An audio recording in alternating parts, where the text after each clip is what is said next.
बंधुवर जय माता दी। आपका अपने चैनल आचार्य ऋषि शर्मा पर हार्दिक स्वागत है। सबके लिए मंगल कामना करते हुए आज एक रोचक विषय एकादशी महात्म्य एकादशी व्रत कथा के लिए आज प्रस्तुत हैं लेकर के। तो बात करते हैं आज चैत्र कृष्ण पक्ष की एकादशी तिथि, जो कि हमको 18 मार्च 2023 को प्राप्त हो रही है। दिन शनिवार है और ये एकादशी तिथि आज दोपहर के 11:13 तक रहेगी।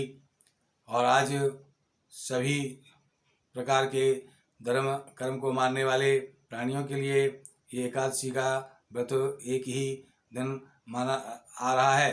इस प्रकार से आप इस एकादशी के व्रत में दशमी की शाम से ही अपने व्रत को प्रारंभ कर सकते हैं करते हैं।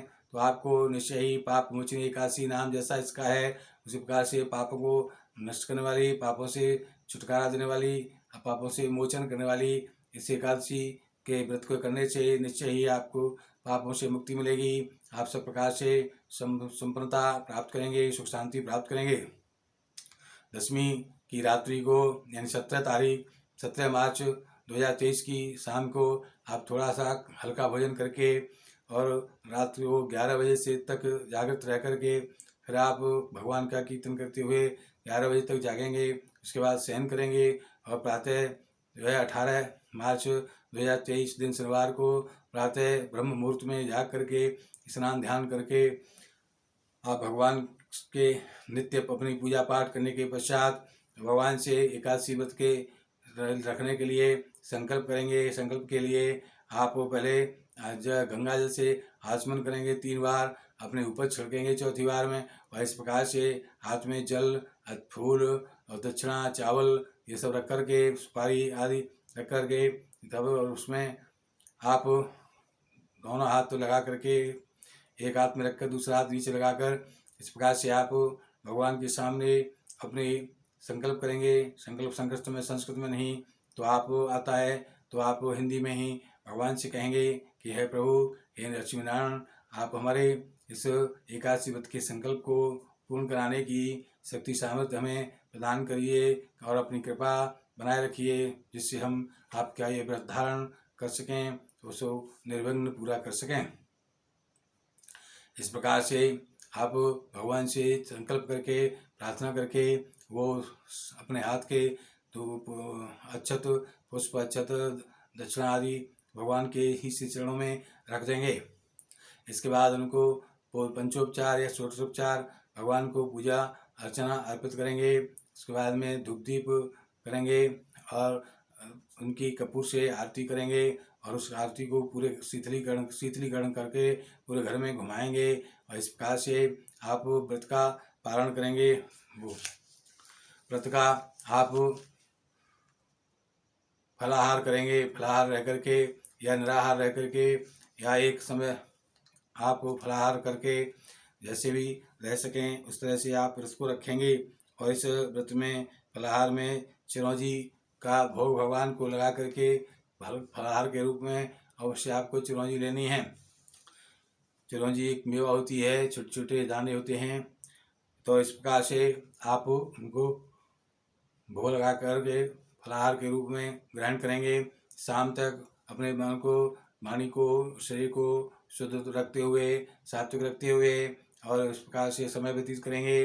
और शाम को फिर पुनः भगवान की पूजा अर्चना करके उनकी आरती करेंगे और उसके बाद उनको इसी तरह से फलाहार का ही दही का भोग लगाएंगे और भोग लगा करके स्वयं प्राप्त करेंगे। और इसके बाद में उनका भजन कीर्तन करते हुए रात्रि को पूरी को अगर जागते हुए व्यतीत कर सकें तो सर्वोत्तम है, अन्यथा आप रात के 11 बजे के बाद शयन कर सकते हैं।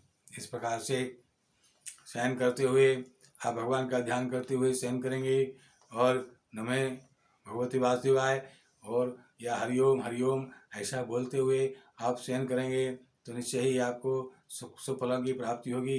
प्रातः फिर जो है 19 मार्च 2023 दिन रविवार को प्रातः ब्रह्म मुहूर्त में जा करके अपनी पूजा अर्चना नित्य की भांति करते हुए आप भगवान सूर्य को जल देंगे और सूर्य को जल देने के बाद में आप एक ब्राह्मण भोजन कराएंगे और भोजन कराने के बाद में उनको वस्त्र और दक्षिणा दे करके आशीर्वाद उनका ग्रहण करेंगे, प्राप्त करेंगे। और इसके बाद जो है आप भोजन नहीं करा सकते तो एक भोजन के बराबर का अन्न और पका हुआ अन्न भोजन आप गाय को पहुंचा देंगे। इस प्रकार से आपको उसके बाद में आप व्रत का अपना पालन करेंगे, व्रत खोलेंगे। व्रत खोलते समय सबसे पहले आप थोड़ा सा जो है भगवान को भोग लगाया हुआ कोई वस्तु आप ग्रहण करेंगे या नींबू पानी लेंगे। इस प्रकार से व्रत खोल करके फिर आप भोजन ग्रहण करेंगे। इस प्रकार से ये व्रत पूर्ण होता है। अब आइए व्रत के एक महात्म्य सुनाते हैं, व्रत की कथा सुनाते हैं। धर्मराज युधिष्ठिर ने भगवान श्री कृष्ण से कहा, हे प्रभु, अब आप हमें पाप मोचनी एकादशी की कथा का श्रवण कराइए। भगवान बोले, हे युधिष्ठिर, ये एकादशी 8 सिद्धि और 9 निधियों को प्रदान करने वाली है। इसकी कथा इस प्रकार है। एक समय की बात है कि कुबेर के बाग में च्यवन ऋषि के पुत्र मेधावी ऋषि बड़ी कठोर तपस्या साधना में लगे हुए थे। तब इंद्र ने सोचा कि ये मेधावी की तपस्या सफल हो गई तो ये मेरा इंद्रासन छीनकर इंद्रियों के राजा बन सकते हैं। इसलिए इनकी तपस्या किस प्रकार भंग की जाए, किसमें विघ्न डालना चाहिए, यह सोचकर इंद्र ने कामदेव और मंजू चोसा अप्सरा को हुक्म दिया कि मेधावी ऋषि की तपस्या जाकर भंग करो। हुक्म प्राप्त होते ही दोनों ने अपना काम शुरू कर दिया। कामदेव ने अपने काम के तीर चलाने आरंभ किए और अप्सरा ने मधुरता के साथ नृत्य आरंभ किया। समाधि टूटने पर मेधावी ऋषि ने एक सुंदरी को नाचते हुए जो देखा तो उसके रूप और लावण्य से मोहित होकर एक टक उसकी तरफ देखने लगे। कामदेव के वशीभूत होकर होने पर दूसरे की स्त्री में आसक्ति होने के कारण मेधावी ऋषि की तपस्या नष्ट हो गई। जब मेधावी ऋषि को ज्ञात हुआ कि इस स्त्री से आसक्ति होने के कारण मेरी तपस्या भंग हुई है तो वे क्रोध में भरकर अप्सरा को श्राप दे बैठे, तूने मेरी तपस्या भंग कर दी है, इसलिए तू पिशाच योनि को प्राप्त हो जा और वहाँ पर बहुत कष्ट भी प्राप्त करेगी। इस प्रकार वो अप्सरा बोली, हे ऋषिराज, मेरे कर्म का फल मुझे मिला है, लेकिन कृपा करके आप मुझे इस पिशाच योनि से छूटने का उपाय भी बताने की कृपा करें। मुनि बोले, मेधावी मुनि बोले, हे नीच अप्सरा, तूने क्षमा न करने के योग्य कर्म किया है, फिर भी तुझ पर दया करके मैं मुक्ति पाने का उपाय बताता हूँ। तू चैत्र मास की जब एकादशी आएगी कृष्ण पक्ष की, उस पाप मोचनी नामक एकादशी का तू व्रत करेगी नियम पूर्वक, तो तेरा विधान पूर्वक नियम करने से, व्रत करने से तेरे पाप नष्ट हो जाएंगे और तू पिशाच योनि से छूट जाएगी। इसका अप्सरा बन करके फिर इंद्रलोक में विचरण करेगी। इसके बाद वो पिशाच योनि को पाकर पृथ्वी पर भटकने लगी। जब चैत्र मास की कृष्ण पक्ष की एकादशी पाप मोचनी एकादशी तिथि आई तब उसने बड़े ही श्रद्धा और भक्ति के साथ में विधि पूर्वक उस पाप मोचनी एकादशी का व्रत धारण किया। इसके प्रभाव से वो पिशाच योनि से मुक्त होकर के फिर से इंद्रलोक में पहुंच गई।